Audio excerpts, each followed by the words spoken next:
¿Qué tal? ¿Cómo están? Pues vamos con una clase más. Esta vez vamos a ver el libro de Proverbios y será la clase número 21. Permítame. Ok, transición y ahí está. Ahí está la diapositiva, panorama bíblico, clase número 21 y vamos a ver lo que es el libro de los Proverbios.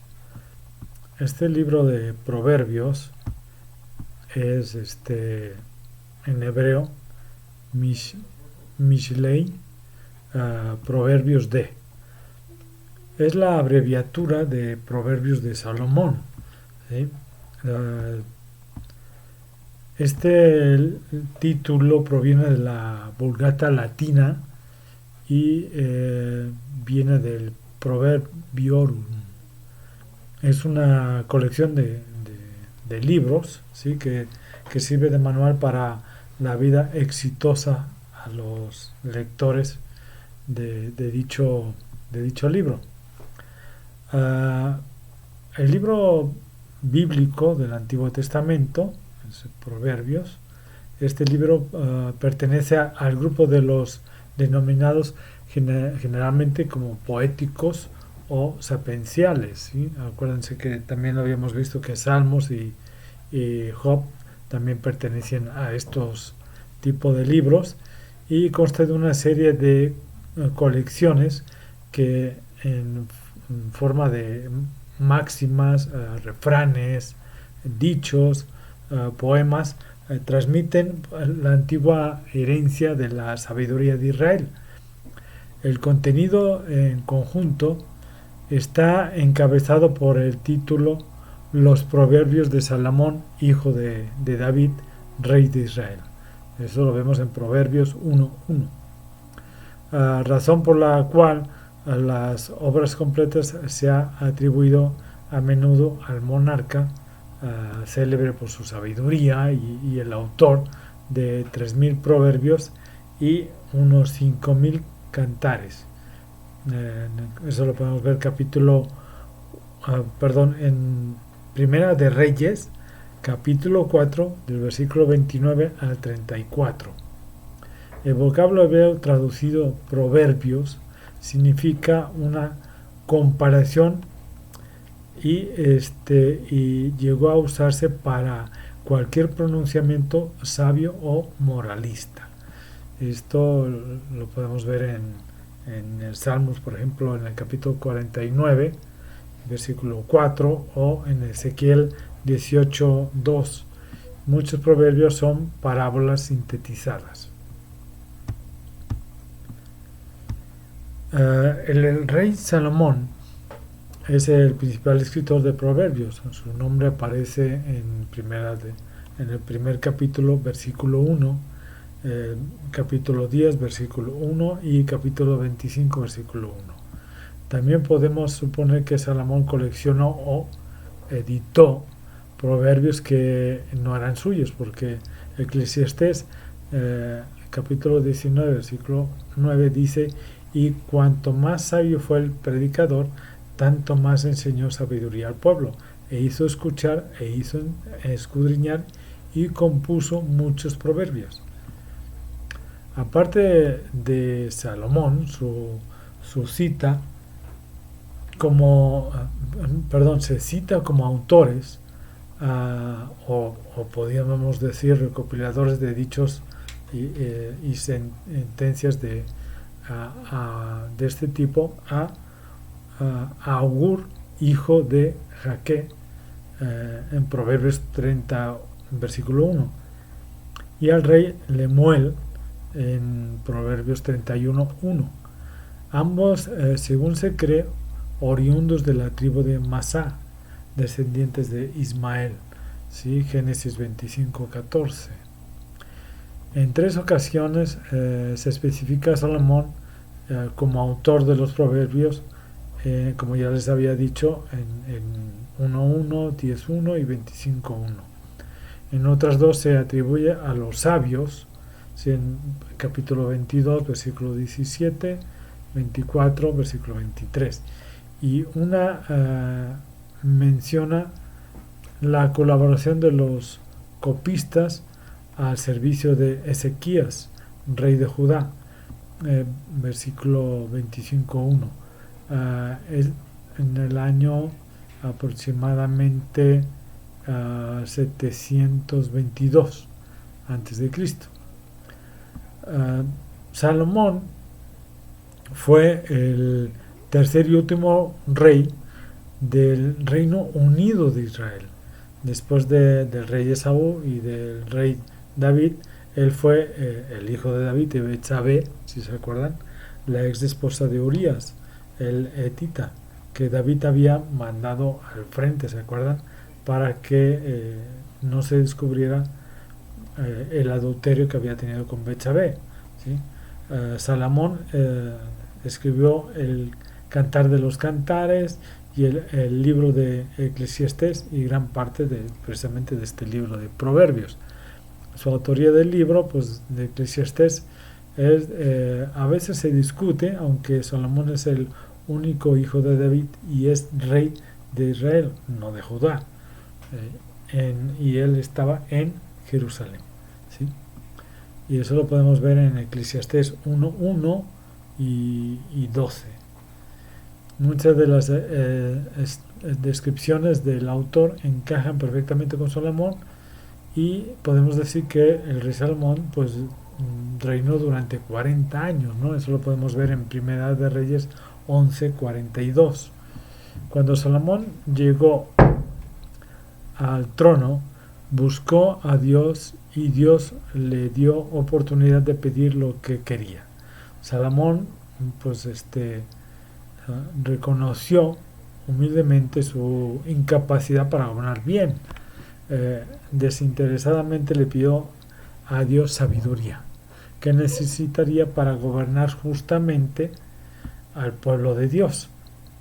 Le dio sabiduría, y Dios precisamente le da la sabiduría, pero también le da riquezas, ¿no? Eso lo podemos ver también precisamente en Primera de Reyes, capítulo 3, del versículo 4 al 15 y del 10, capítulo 10 y versículo 27. De hecho, así excedía el rey Salomón a todos los reyes de la tierra en riquezas y en sabiduría. Primera de Reyes 10:23. Dios también le dio a Salomón paz por todos lados alrededor durante la mayor parte de su reinado. Primera de Reyes 4, versículos 20 al 25.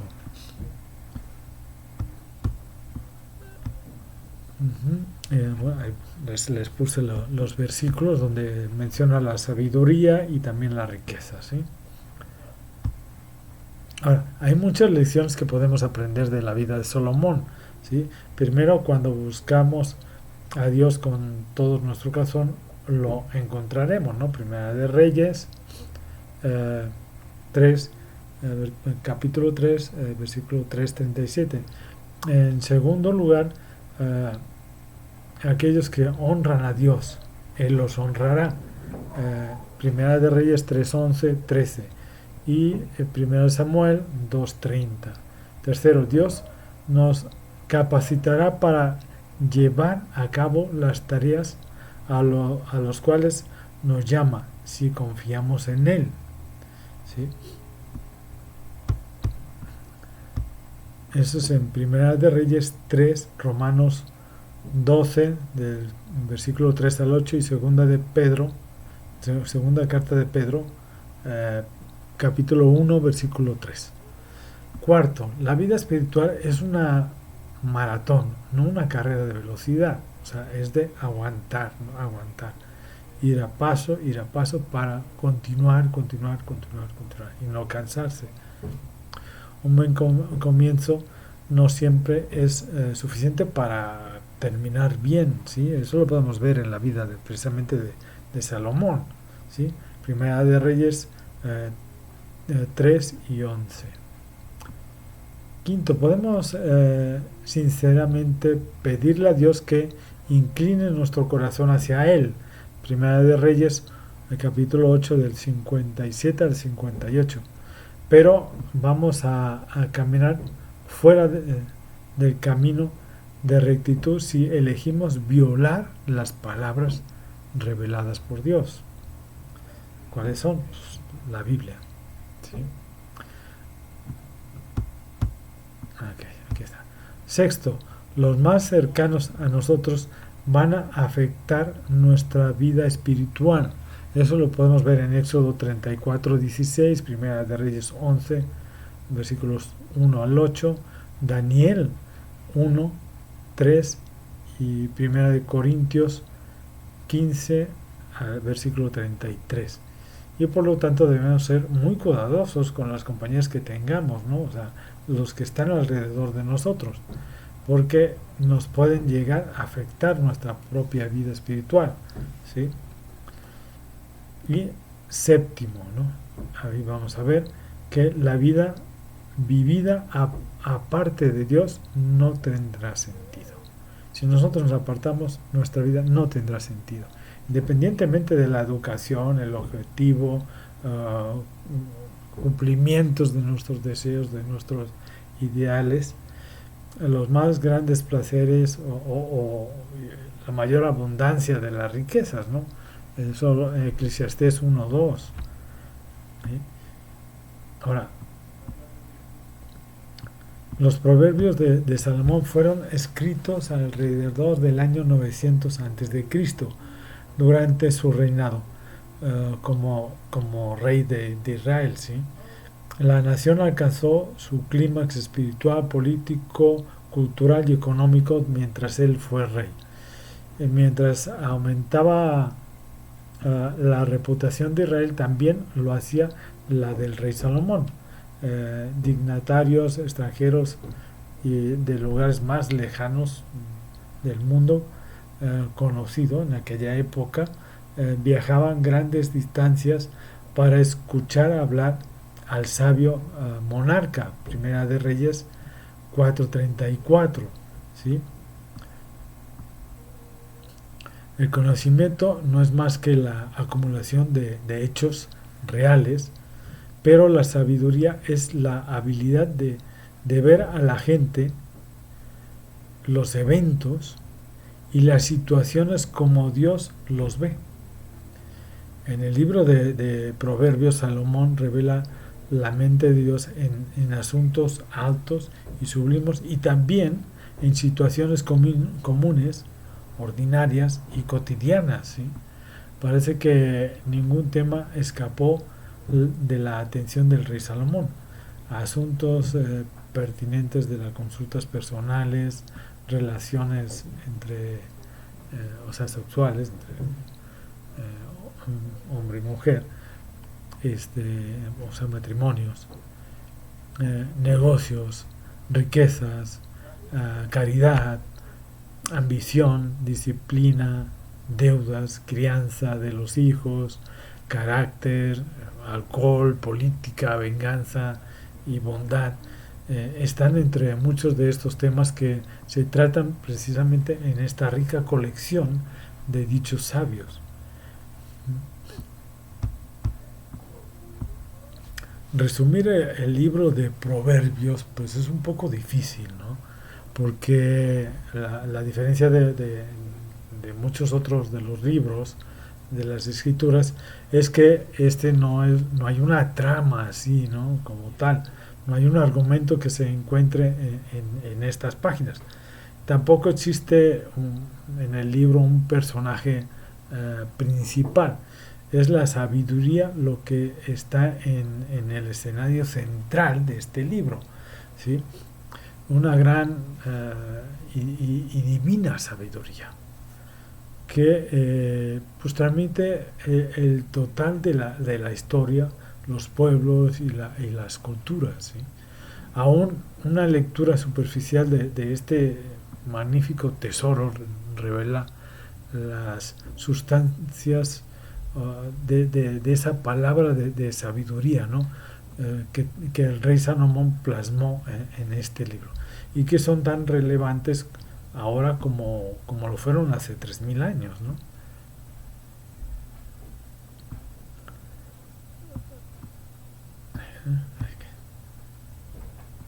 El tema de Proverbios eh, es un tema de sabiduría y su necesidad en nuestras vidas, ¿no? ¿Cómo podemos aplicarlo a nuestras vidas? Porque ahí precisamente viene toda la explicación de cuál es la sabiduría y cómo aplicarla, ¿no? Cómo irla aplicando a nuestras vidas y sobre todo que se encuentra en el cumplimiento en Cristo, en la voluntad de Cristo, en el seguir a Cristo. En Proverbios somos continuamente exhortados a buscar la sabiduría, a adquirir sabiduría y entender la sabiduría. Proverbios también nos dice, y lo repite mucho, que el temor del Señor es la principal sabiduría. ¿Sí? Nuestro temor a la ira y justicia de Dios es lo que nos lleva a Cristo, ¿sí? Es lo que nos lleva a Cristo, quien es la encarnación de la sabiduría de Dios, como se expresó en su glorioso plan de redención para la humanidad. Ahí lo vemos, ¿no? Sabemos que desde antes de la creación del hombre ya estaba predeterminado todo lo que iba a suceder y cómo se iba a suceder en Cristo. Es en quien estamos escondidos todos los tesoros de la sabiduría y del conocimiento. En Él están escondidos. Colosenses 2:3. Encontramos la respuesta a nuestra búsqueda de la sabiduría, el remedio para nuestros temores de Dios, y la sabiduría justificación, santificación y redención que están desesperadamente necesitamos todos nosotros. 1 Corintios 1:30. La sabiduría que se encuentra solo en Cristo está en contraste con la necesidad del mundo, la cual nos anima a ser sabios en nuestros propios ojos, ¿sí? O sea, sabios en nosotros mismos.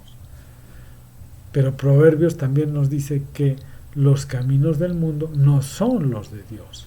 Proverbios 3:7. Y que solo conducen a la muerte. Proverbios 14:12 y 16:25. ¿Sí? Ahora,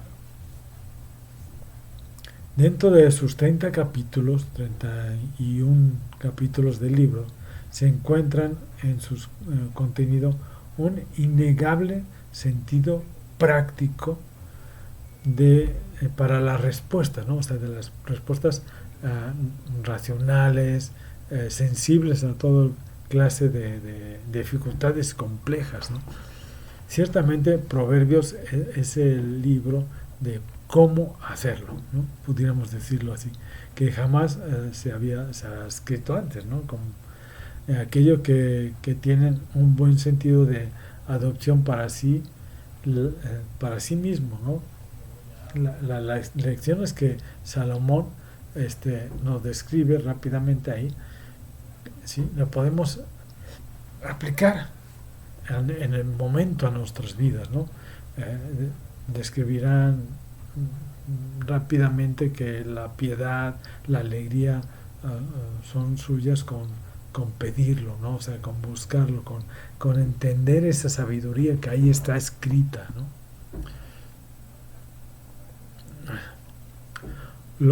Las promesas recurrentes en el libro de Proverbios es que aquellos que elijan la sabiduría y sigan a Dios serán bendecidos de muchas maneras, con larga vida, 9:11, prosperidad, 2, del 20 al 22, gozo del capítulo 3, versículos del 3 al 18, y la bondad de Dios, 12:21. Por otra parte, aquellos que lo rechazan, pues sufrirán vergüenza y muerte. Capítulo 3, 35 y 10:21. Rechazar a Dios es elegir la necedad sobre la sabiduría, y es separarnos nosotros mismos de Dios. de su palabra, lógicamente, o sea, de la Biblia, de sus palabras que ahí están escritas, de su sabiduría, lógicamente, y de sus bendiciones. Para los cristianos, la sabiduría es esencialmente un don de Dios, desarrollado luego por la experiencia y la reflexión, por el cumplimiento de su palabra, la cual podemos ir entendiendo cada día más gracias al Espíritu Santo. La experiencia de lo cotidiano es también a su vez fuente inagotable pues de sabiduría, para que el que anda con los ojos bien abiertos y no se complace en sus propias ignorancias, sino que busca la palabra de Dios, él podrá ver esa sabiduría y podrá aplicarla, ¿sí? Por eso el sabio observa la realidad, juzga lo que ve y finalmente comunica a sus discípulos lo que él mismo aprendió primero de su personal relación con el mundo en torno. Esa es la sabiduría, ¿no? Esa es el entendimiento de la sabiduría. El poder también enseñar a otros lo que nosotros aprendimos de las situaciones que nosotros vivimos. Por eso vemos ahí que muchas de las cosas que Salomón externa en este libro de Proverbios es de su propio entorno, ¿no? O sea, del cotidiano vivir, de lo que aprende al ver las situaciones diferentes que en ese momento se van sucediendo, y con eso poder aprender de ello y poderlo expresar hacia otros, dando esa sabiduría que se aprendió para que otros entiendan y puedan aplicarla a sus vidas sin tener que volver a pasar esas situaciones, ¿sí? Sabemos que muchas cabezas no hacen eso, ¿no? Y hasta que no experimentan en su propia cabeza, ¿no? No, no, no, no, no dejan de hacer las cosas. Pero bueno, podemos ver que en Proverbios ahí está una gran sabiduría de Dios, y que puede ser aplicada perfectamente a nuestras vidas. ¿De acuerdo? Entonces, los espero la próxima semana. Cuídense mucho, que Dios los bendiga y nos estamos viendo. Un abrazo a todos. Hasta luego.